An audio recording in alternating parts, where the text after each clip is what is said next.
Dossier Vital Kamerhe, dossier judiciaire ou politique. Pour en parler, Benito Kiangoudi. Il est rapporteur adjoint de la cellule de communication UNC. Bienvenue, monsieur Benito.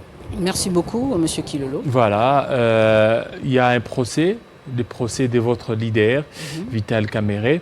Est-ce que, selon vous, c'est une manœuvre pour l'écarter de la course présidentielle de 2023 ? Alors, juste avant d'introduire même le sujet, permettez-moi de apporter un petit ajout sur votre présentation. Je tiens à ce que ça soit fait parce que c'est quand même ma première fois ici au plateau de Télé 50. Oui. Donc je tiens à ce que les téléspectateurs sachent au moins de qui il s'agit.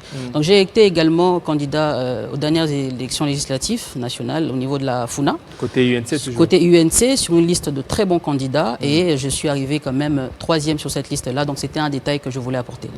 Maintenant, sur votre question, il faut que je rappelle quand même à vos téléspectateurs que l'UNC, Union pour la Nation congolaise, de l'honorable Vital Kamerhe, est un parti social-démocrate, excusez-moi. Nous avons vocation à accompagner notre peuple dans le développement, l'assister en permanence pour que nous atteignions un objectif. L'objectif, c'est la victoire sociale du peuple congolais. Nous avons également le devoir de veiller à ce que ce soit le Congo que nous avons défendu jusqu'à présent, le Congo de Félix Antoine Tshisekedi Tshilombo, chef de l'État, soit réellement démocratique et surtout qu'on soit face à une justice indépendante, une vraie justice qui dit le droit dans toute sa splendeur. Alors, vous avez dit procès politique, judiciaire. Moi, j'ai envie de vous dire politique, évidemment. Politique, pourquoi ? Parce que il faut remonter à la genèse de cette histoire. Lorsque nous arrivons au pouvoir, après une lutte acharnée de 2 hommes principalement, Vital Kamerhe à l'époque directeur de campagne, Félix Antoine Tshisekedi Tshilombo, chef de l'État, candidat de cash, nous avons battu campagne corps et âme. Nous avons promis à notre peuple un État de droit, un État juste. Nous avons promis à notre peuple qu'ils seront les privilégiés. Ce sera d'abord eux avant de parler de quoi que ce soit. Nous sommes arrivés au pouvoir, tout de suite après, la campagne de diabolisation a commencé autour de la personne de l'honorable Vital Kamerhe. Pourquoi ? Les 15 millions, parce que lui, les sauts de moutons. C'est pas parce qu'il s'affichait un peu trop aux côtés du président de la République. Ce qu'il faut savoir, c'est qu'aujourd'hui, le peuple congolais doit comprendre. Quand on s'attaque à Vital Kamerhe, on s'attaque au chef de l'État. J'étais en train de parler de la jeunesse, pourquoi ? Parce que je voulais que la population comprenne. Alors, on invite Vital Kamerhe pour donner sa version de l'histoire ou pour informer le ministère public qui était pendant cette période-là en train de faire une enquête sur les travaux de son jour. De bonne foi, il se présente, il répond à 51 questions puisqu'on lui avait posé 51 questions avec magistrat. Bizarrement, le ministère public, n'ayant pas de preuves, a monté une affaire qui relève du fantasme politique pour que, au bout de cette audition, on amène Vital Kamerhe à Makala sur des fadaises. Je vais vous expliquer. Première chose qui était retenue, que le ministère public aujourd'hui dit, parle d'indices sérieux de culpabilité. J'aimerais qu'on décortique quand même ces indices. Premier indice, selon le ministère public, on parle de 2 millions que l'honorable Vital Kamerhe aurait détourné dans la commande de 57 millions qui correspond aux 3000 maisons. Donc de Ousmane SRAL.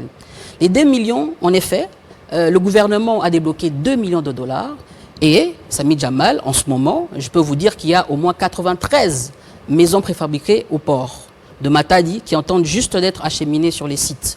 Donc à ce moment-là, je ne sais pas de quel détournement on parle, puisque le gouvernement lui-même a reconnu n'avoir débloqué que 2 millions sur les 57 millions. Ça, c'est le premier mensonge. Le deuxième mensonge, au départ, il s'agissait de 10 millions qui correspondraient aux médicaments. Qui est toujours dans le même projet de 100 jours. Et il faut réélever quand même que c'était encore un grand mensonge parce que ce projet n'était que de 5 millions. Et le gouvernement à ce jour a débloqué que 3 millions pour ces médicaments qui sont arrivés.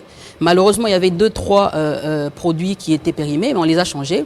Donc, c'est ce projet-là, c'est ce ces indices sérieux selon le ministère public qui a été présenté au peuple congolais. On a fait un lavage de cerveau au peuple congolais, une campagne d'intoxication sur la personne de Vital Kamerhe et aujourd'hui, il se retrouve Makala sur un dossier vide. Vide parce que je viens de vous démontrer que au préalable, il était question donc, de clameur publique, de détournement. Oui, selon vous, c'est que c'est le camp de Félix Tshisekedi qui veut l'écarter de la présidentielle. Non, ce n'est pas ce que je dis. Ceux qui veulent écarter les deux personnalités, parce que Vital Kamerhe est le directeur de cabinet... Donc il y a des personnes qui sont derrière qui veulent... Évidemment, mais ces personnes-là, elles ne sont pas seulement... ils sont dans cash. Est-ce qu'il y a la sincérité dans la coalition? C'est ce que j'étais en train de dire. Ils sont dans cash. Ils sont... dans le FCC, ils sont également dans l'opposition. Mais c'est des personnes qui visent quoi, qui visent quel objectif? L'objectif, c'est de séparer ces personnes-là qui portent l'espoir de tout un peuple.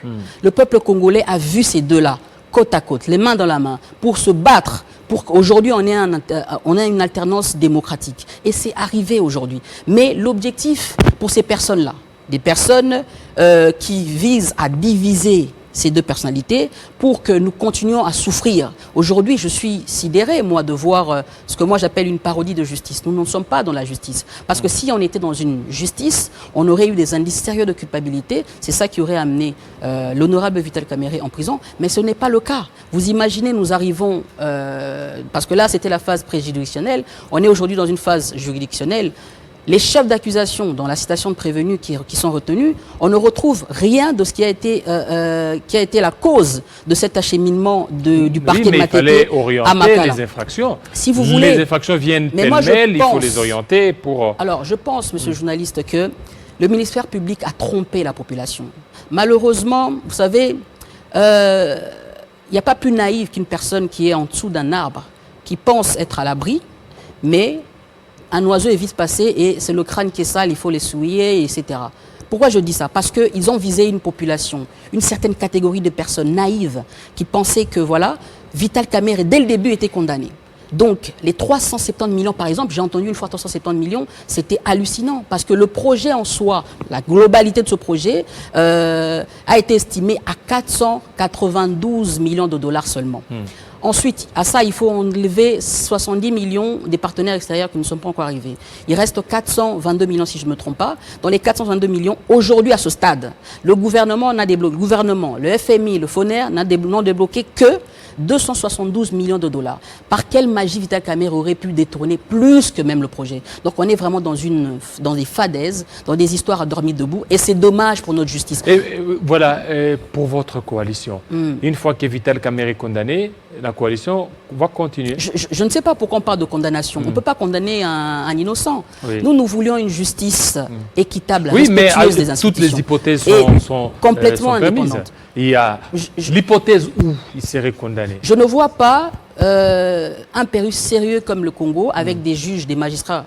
Moi, je crois en cette justice, même si je parle de justice, de parodie de justice, mais je crois quand même en cette justice.